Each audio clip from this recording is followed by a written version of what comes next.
Real Talk is proudly sponsored by Huawei P20 Pro and MTN. Each week for 10 weeks, we're giving away the latest Huawei P20 Pro and 10 gigabytes once-off MTN data to 10 amazing storytellers. All you have to do is share your special moments with us. Follow at Huawei ZA and at MTN ZA and tag us with hashtag Huawei P20 and hashtag Real Talk Moments.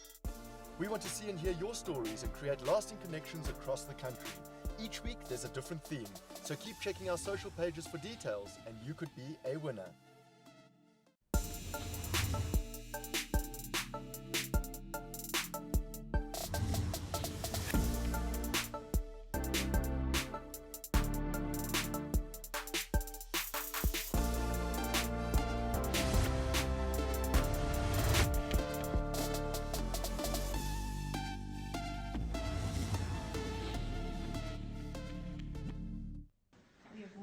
It's not from Grammy, but it's another gift. Why don't you, careful, open it up. There we go. I want you to read it. I'm going to be adopted?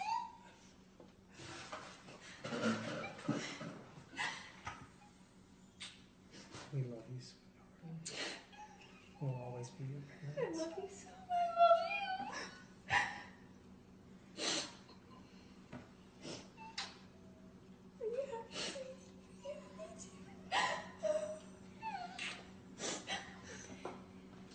We love you, sweetheart. We'll always be your parents. Okay? We'll always be your real family. You get to take care of me. Oh man, it's the viral video that's been tugging at people's heartstrings and causing a flood of tears to roll down people's faces as this little girl discovers that she's being adopted. Good evening, I'm your host Azania Mosaka. Welcome to Real Talk. You know, adoption has been described as one of the most selfless acts that an adult can display for a child in need. Whilst most adults dream of bringing children into the world biologically, millions of abandoned South African children dream of being part of a family. And so today we find out what the journey of adoption entails as we meet men and women who have gone on to provide hope for children who otherwise may have had a different outcome. So to welcome, or rather right now on Real Talk, I'd like to welcome the CEO of MSP Consultants and the mother of two, that's Baisi Muswana Pambo. Baisi, welcome. Thank you so much for joining us to tell your story. Thank you, Azania. And yours has an interesting genesis. Yes, it does. It was the story of the late Nkosi Johnson that touched your son. Just take me back to what was going on in your house at the time. Okay, it started when my son was 4 years old. Yeah. And he started watching Nkosi Johnson. And then at school, some of his schoolmates were having siblings. And he kept on saying to me, Mommy, when am I going to have a brother or a sister? And I said, no, don't worry, my child. One day we will have. Yeah. And he continuously watched Nkosi Johnson and said, why Nkosi Johnson has a white mom, etc., etc. Then I explained to him, sorry. And then he then said to me, but Mommy, when are you going to have a baby? And you don't have a boyfriend. So how are we going to do this? I want a sibling. And I said to him, God will provide. Yeah. And he said, no, Mommy, what if God provide a child that we don't like or whatever? I said, just be patient. And then when he ended up understanding how Nkosi Johnson ended up with the white mom, yes, he then said, Mommy, what about adoption? So it was his idea. Yeah, it was his idea. But at that time, when I also took that decision, is after I lost my brother. We were only two. And I said, you know what? It's a good idea.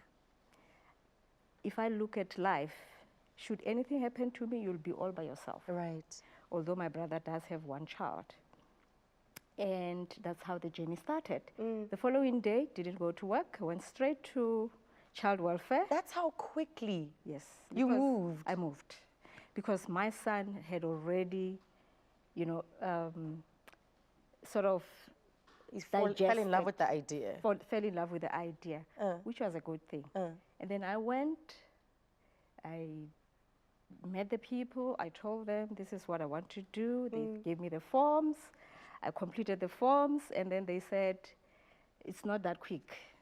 You have to go for medicals, you have to go for counseling, etc., etc. And then we had a first meeting of the parents that wanted to adopt.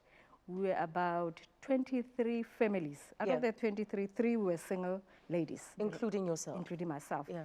The 20 were couples. And the stories that I heard, couples who went for IVF and didn't work, and then they decided.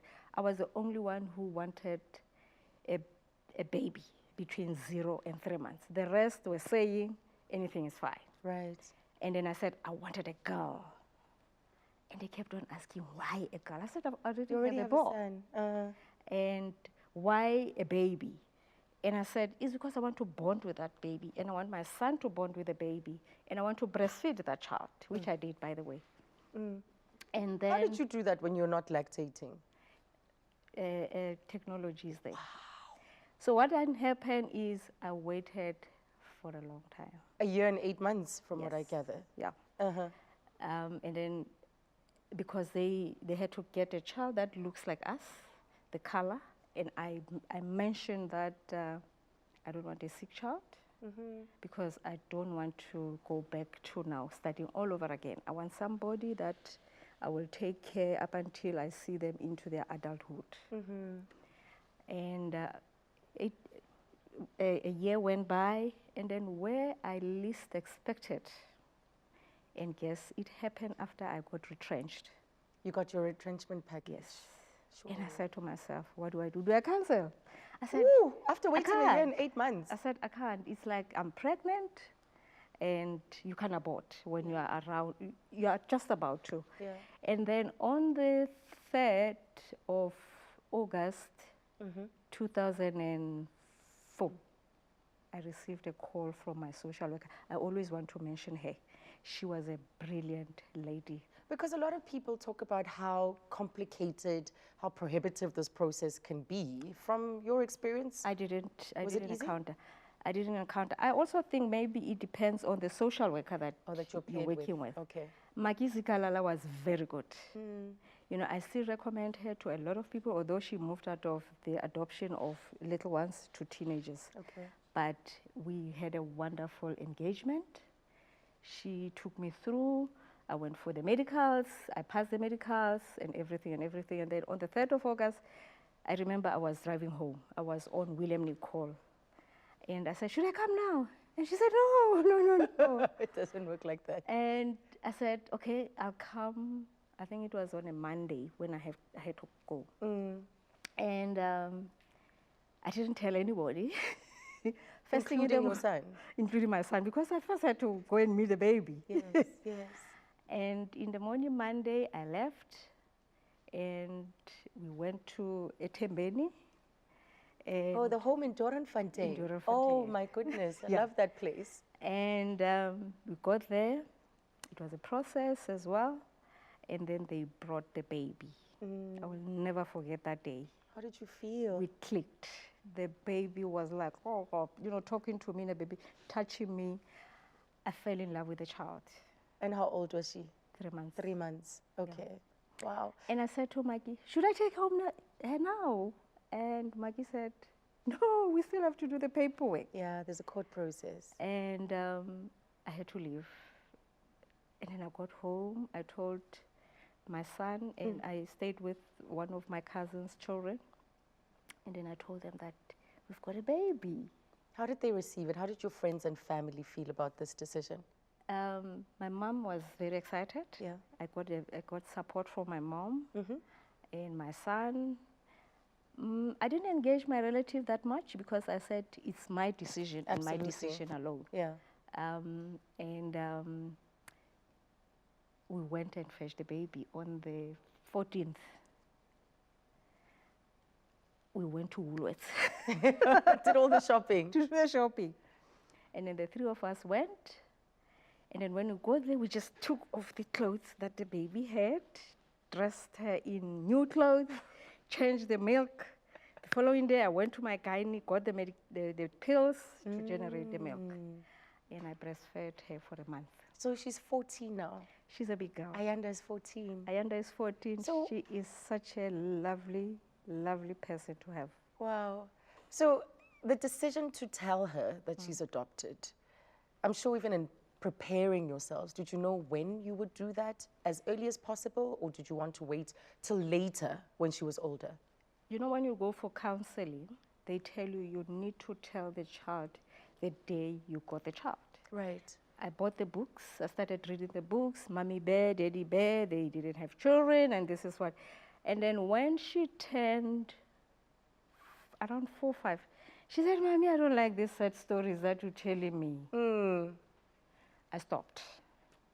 And then when she turned 7, she says, Mommy, remember those stories that you used to read to me? Yeah. Can you tell me? I said, are you sure? And she said, yeah. Then I told her, I said, now this story is about you. And she said, I love this story, Mommy. Say, tell me again. You say, what happened? What happened? How did you adopt me? And why? This and that and that. And I told her all the story. But did she have questions about her biological parents? Funny part of it, you know, when she turned 9, she asked me, Mommy, do you know my biological parents? I said, I don't know them. I've never met them. The only thing is the script about your history. Yes. And then that was it. And then when she turned 10, because during the counseling, they tell you that they will reach an age where they will ask you to want to meet the parents, etc., etc. The only question that she asked me was, Mommy, do my other family have a DSTV? I said, Ayanda. The innocence of children. The innocence of children. You know, I'm watching your excitement. I'm watching how your expressions with telling the story of Ayanda, and I can tell that she's had a huge impact on your life. Yes, Thank you so much. Thank you for being here and sharing the story. It's a pleasure. And I hope and I know that it's probably touched someone who's watching tonight. Yes. So coming up after the break, we meet Gerben Timkulu, who shares the joy of having their 5-year-old boy in their lives. Stay with us.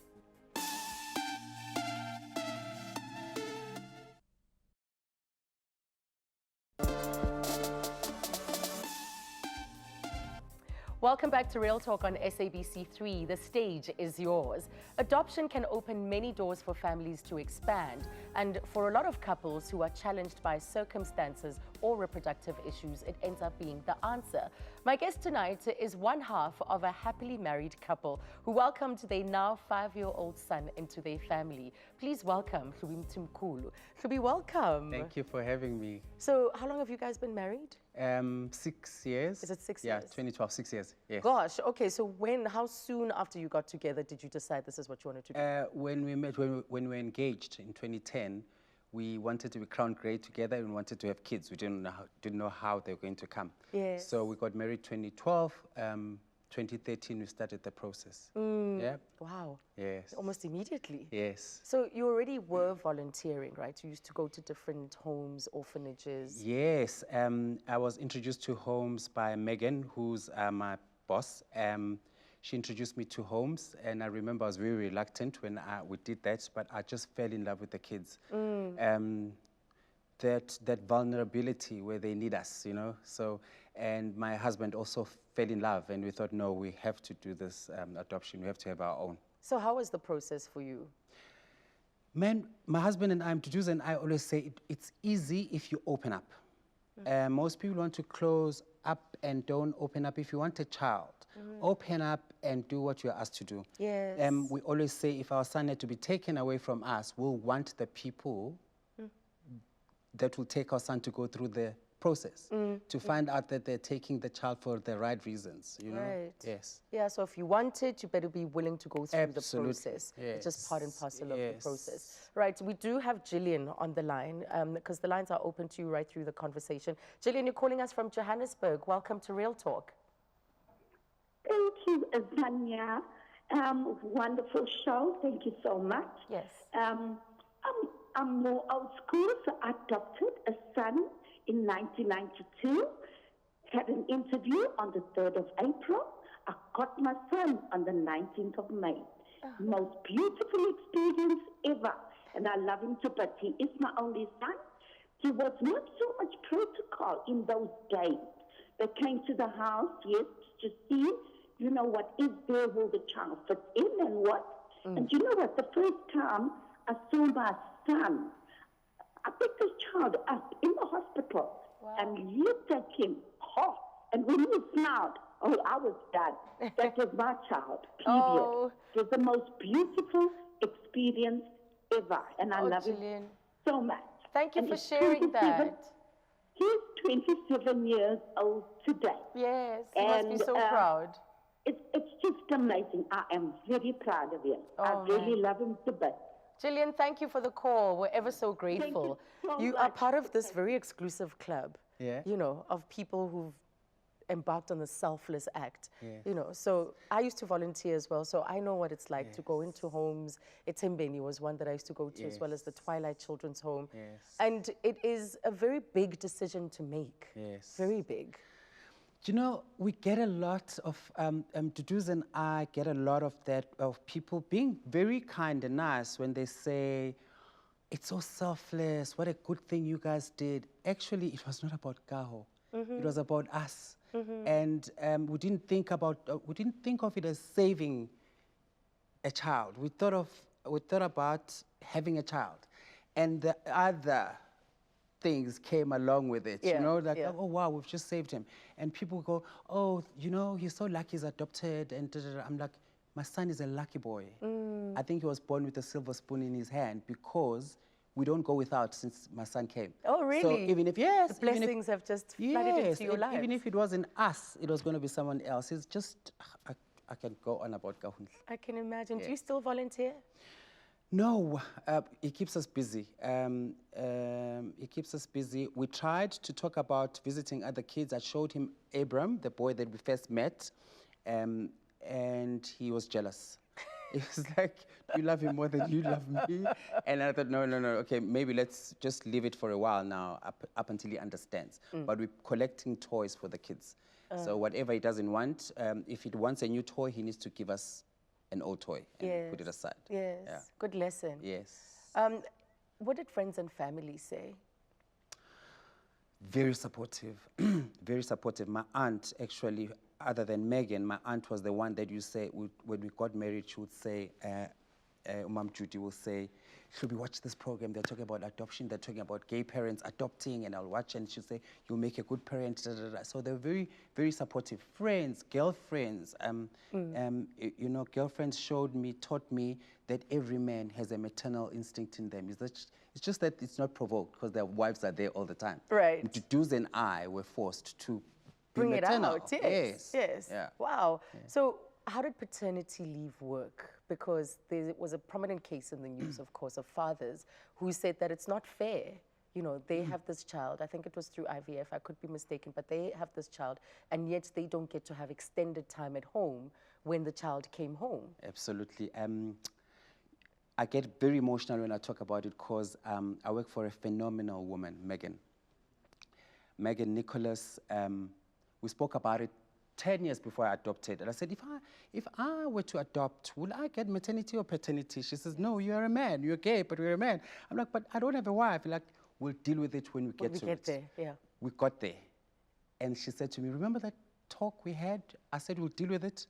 We dealt with it. And she went and stood for me at HR, because HR said she didn't say a person, so the policy had to be changed for me to get 40 working days. So that lady, I take off my hat for her. She fought a good fight. So what's one of the biggest things that you've learned through this process of not only being a parent, raising a child, but of course an adopted child?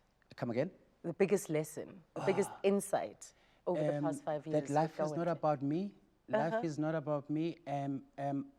We are here not for long, and if I'm not here, my son must thrive without me. So that's what we're trying to instill in him, that be good to others, help the elderly cross the street, say thank you, ask people how they are, and you know, those little things. Are you planning on doing it again? We're talking about him to do this. I want a little girl. We want a little girl, but because we don't fall pregnant, we think about it. So it takes some time. So we are thinking about it. Yes. Well, you've brought Kawentle with you. Yes. Can we invite him? Yes. Can we invite Kawentle Yes. onto the couch with you? Kaho. Kaho, come through. Let's meet this lovely young man that leave has your phone. changed. That Leave has your phone. Leave his phone. Yeah. He's into his games, gadgets. Hello. Come have a seat next to Daddy. It's Baba. Daddy is at Baba. work. Oh, I see. So this is Baba. Say, speak up, boy. Yes, And your other daddy, what do you call him? Daddy. Oh, Daddy. Yes. Okay. So what do you think of what your parents have done? Is it a good thing? Yeah, What do you enjoy doing with them? What does Baba do with you? he loves me. I love you. Oh, does he tuck you in at night? Does he read you stories? And what games do you play together? Video games.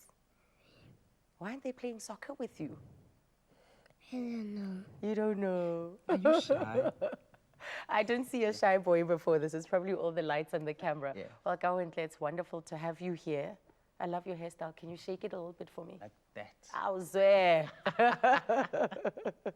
What a wonderful boy. He is. Gosh. So He what is is. your hope? Because when you take this kind of responsibility on, there has to be an end in mind, what you visualize, what you envisage for your family. Duduza and I just want the best for Kaho. We want him to have the best life. And when Duduza and I are not here, he must say, those guys really raised me well. Yes. You know, funny, the lady that was here was talking about stories as babies.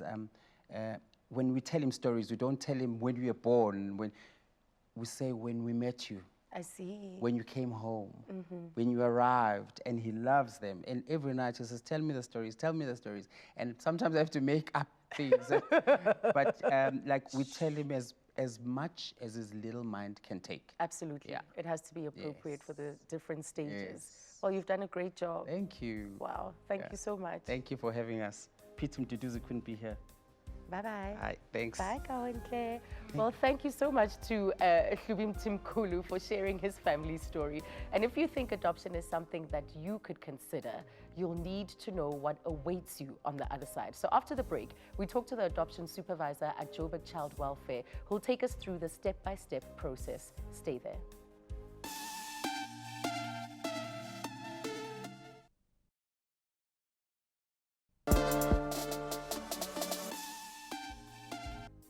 Welcome back to Real Talk. Gerben Child Welfare is a non-profit organization that was founded in 1909, and they provide services to abused, abandoned, neglected, and orphaned children.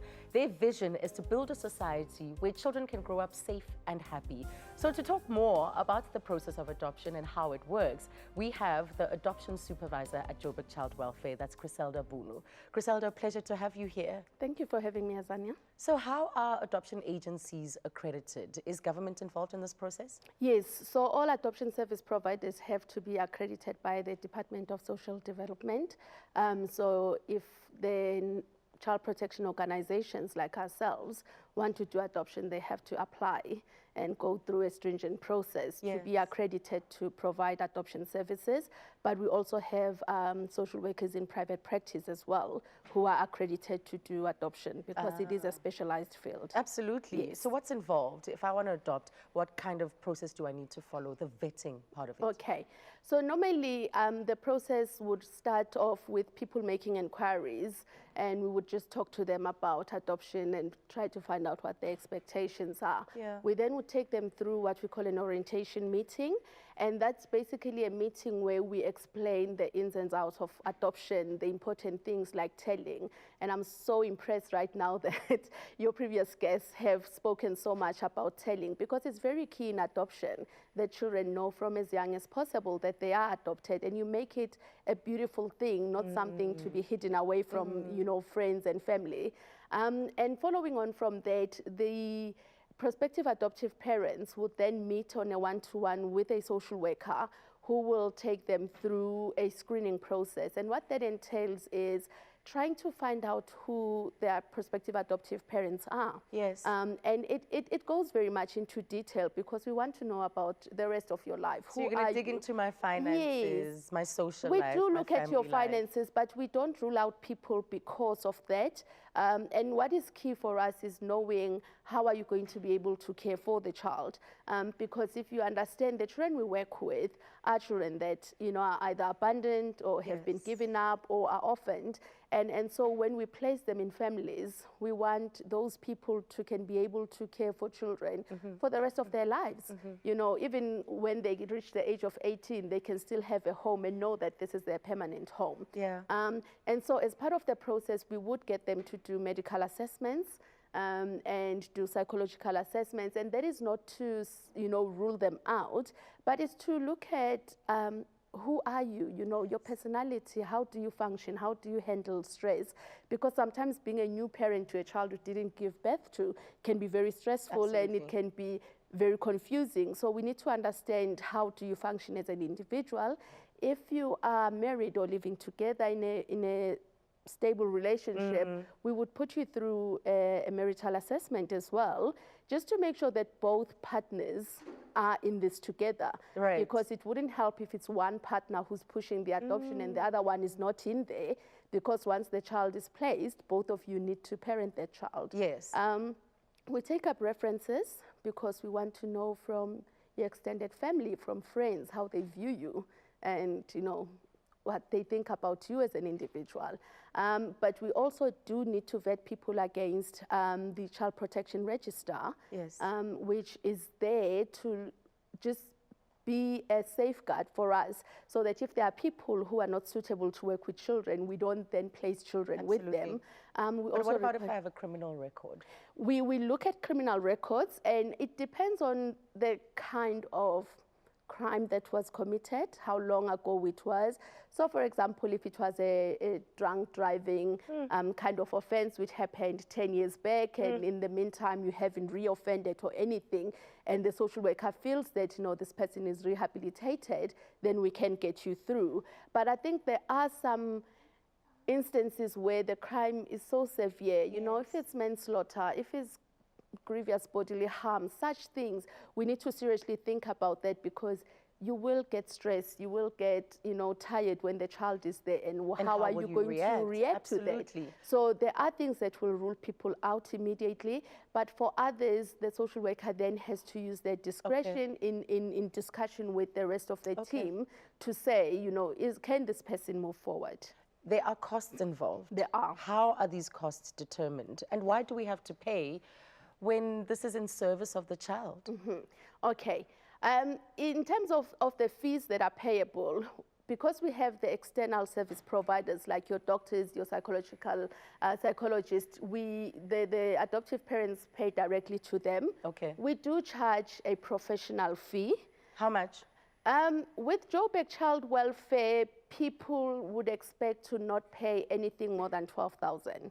We do work on a sliding scale, and that is determined by your income and your own circumstances. So we've had people that have paid very minimal, and then we've had people on the upper scale who have had to pay slightly more, but we don't charge a lot. But it is for professional services, because for each child that we're going to place, we need to go through a process where we deem them adoptable. Right. Because not every child that is in the system is adoptable. So there are processes we need to follow to ensure that when we place a child with prospective adoptive parents, that child is adoptable. Because what constitutes that? Tell me what kind of a child is not adoptable? Okay, so let me tell you about children that are adoptable. So in the case of a consented child where a parent gives up their rights, each of the parents, if they are both there, needs to go and sign consent in front of a presiding officer, and they are then given 60 days in which they could change their minds if they so wished. And at the end of that 60 days, if we have a medical report that clears the child, and if we have the birth certificate, then that child can be seen as adoptable and can be placed for adoption. In a case of abandoned babies, we do need to do investigations first to see whether or not the family cannot be found. And as part of that, we need to put out a publication in tracing the family. And that publication, we have a 90-day period in which we have to wait for somebody to contact us. And then similarly, we then need to get your birth certificates and get the child medically cleared before we can say the child is adoptable and can be placed with adoptive parents. Got you. Gosh, there's so many intricacies. And we'll get to more of those after the break. But what is the current state of adoption in South Africa? I think that's one of the big looming questions, but we'll answer that after the break.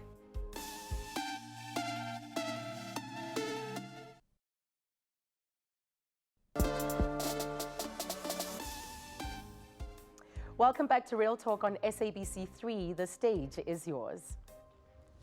By the end of 2016, the Children's Institute confirmed that South Africa had over 3 million children without parents in the system. And add to that, the devastating revelation by the Department of Social Justice that revealed that adoption rates had dropped by 30%. This was between 2014 and 2016. So what is the current state of adoption in South Africa? We're still with Griselda Bunu, who also sits on the board of the National Adoption Coalition of South Africa. So Griselda, what is the state of adoption? These are very alarming figures. They are.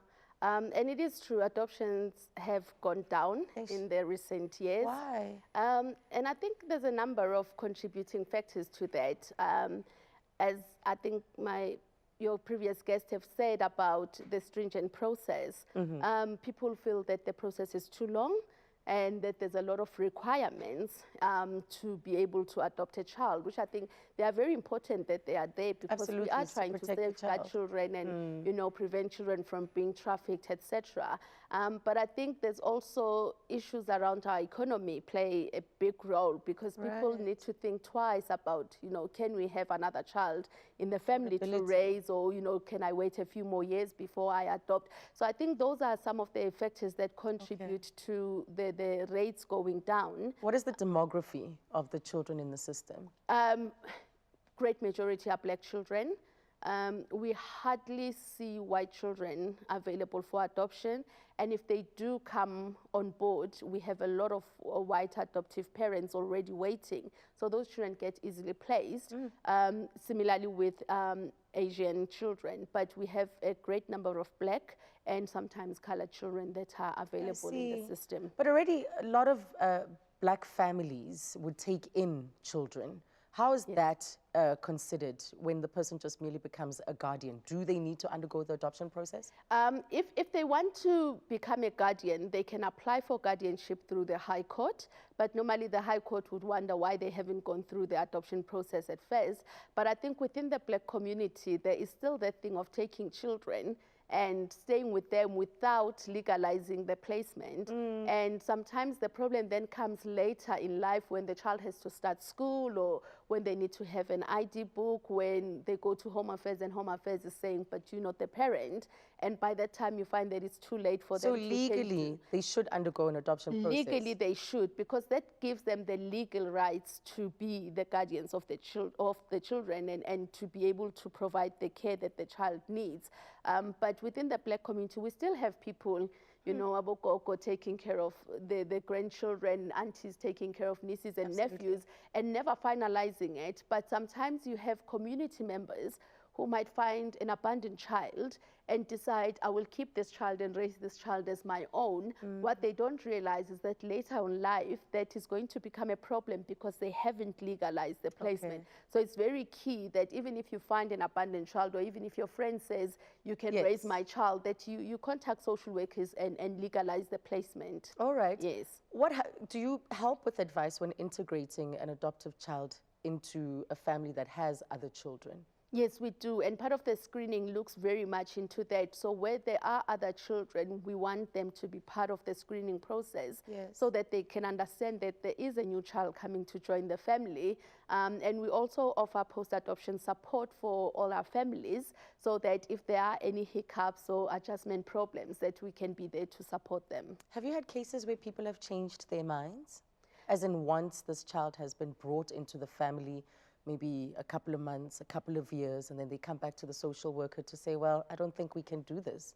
We seem to be getting, when children become teenagers and parents say, you know, I can't cope with this child anymore, take the child back. Wow. And we always have to remind them that adoption is final, and it's as if you've given birth to the child. So yes, you may be experiencing some difficulties, but let us look at ways to assist you to deal with those rather than say, here, you can have the child back.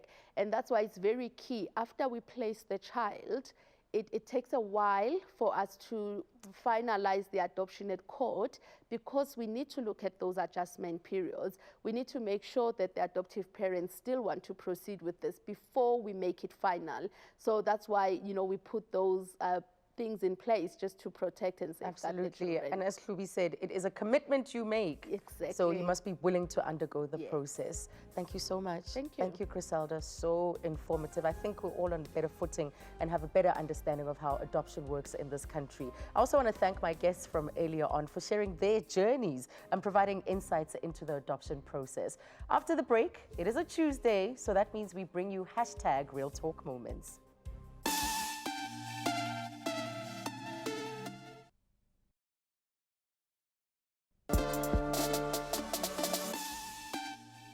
Today on Real Talk, we meet Emily Mabasa, who defied the odds that she'll never be able to walk. Let's take a look.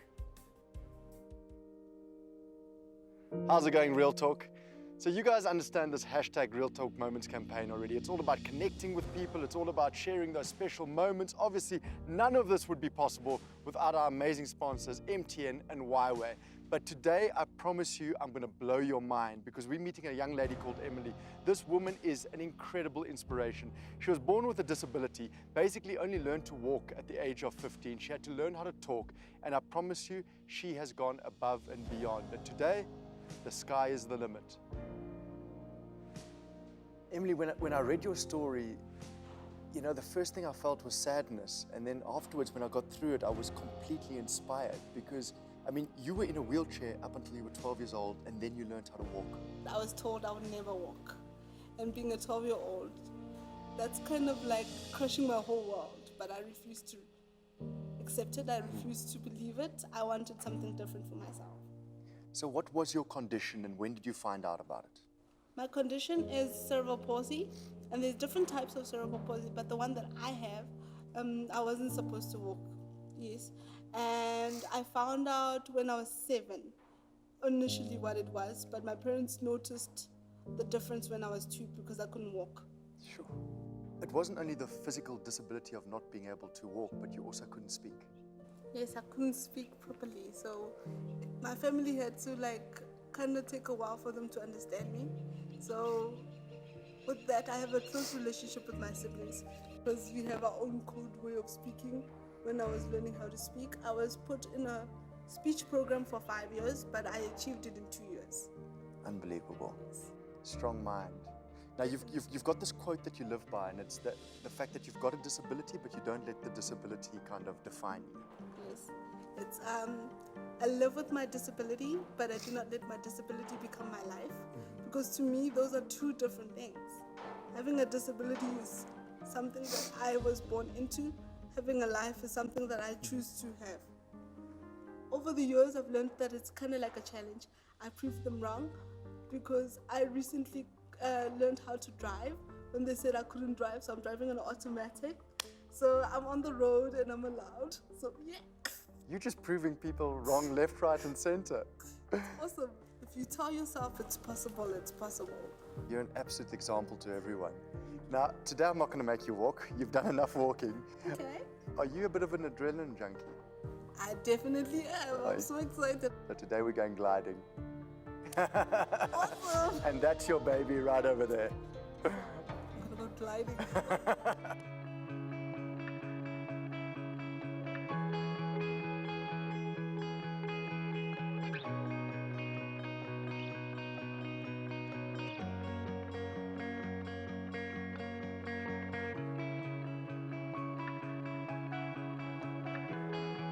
I'm Gerben Johnson.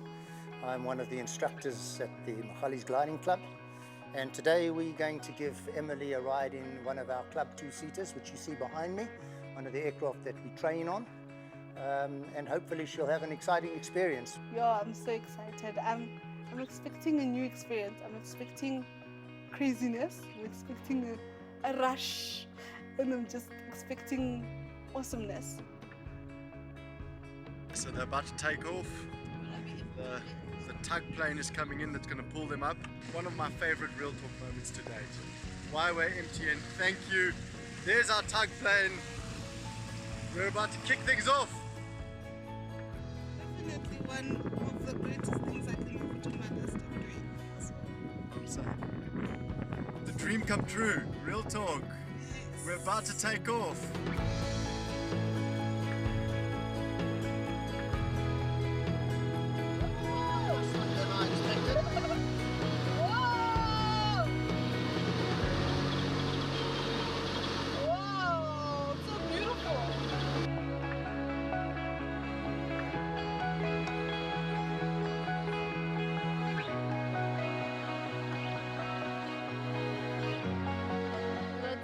I had an awesome time and I could also dance.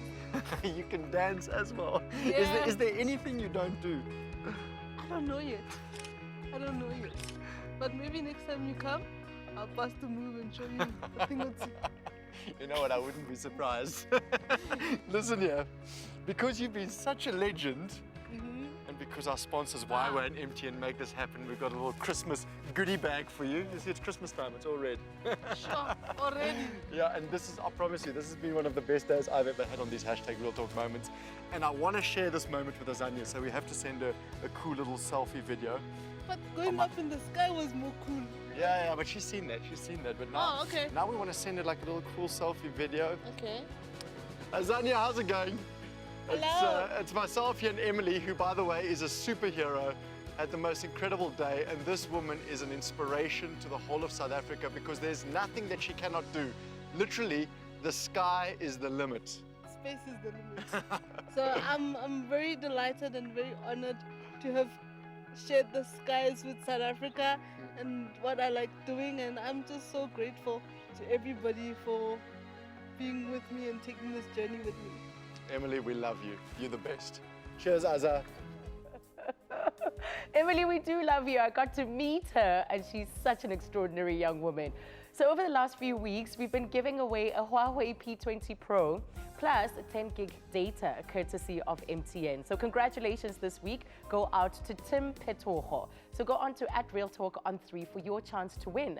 Tomorrow on Real Talk, we're unpacking the disorder that still needs a lot of education, and that's bipolar. So we'll see you then. Have a good evening.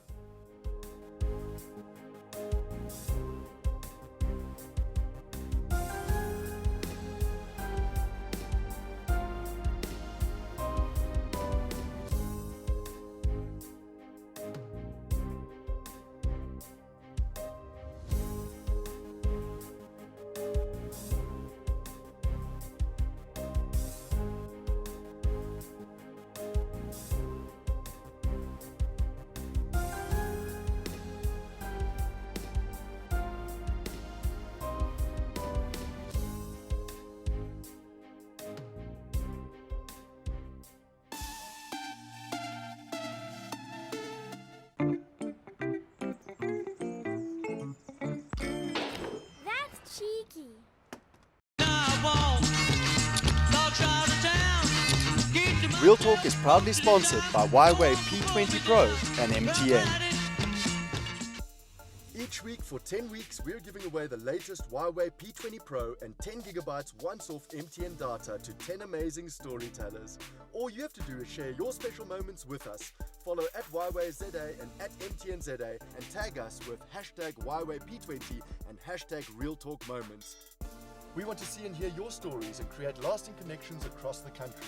Each week there's a different theme, so keep checking our social pages for details and you could be a winner.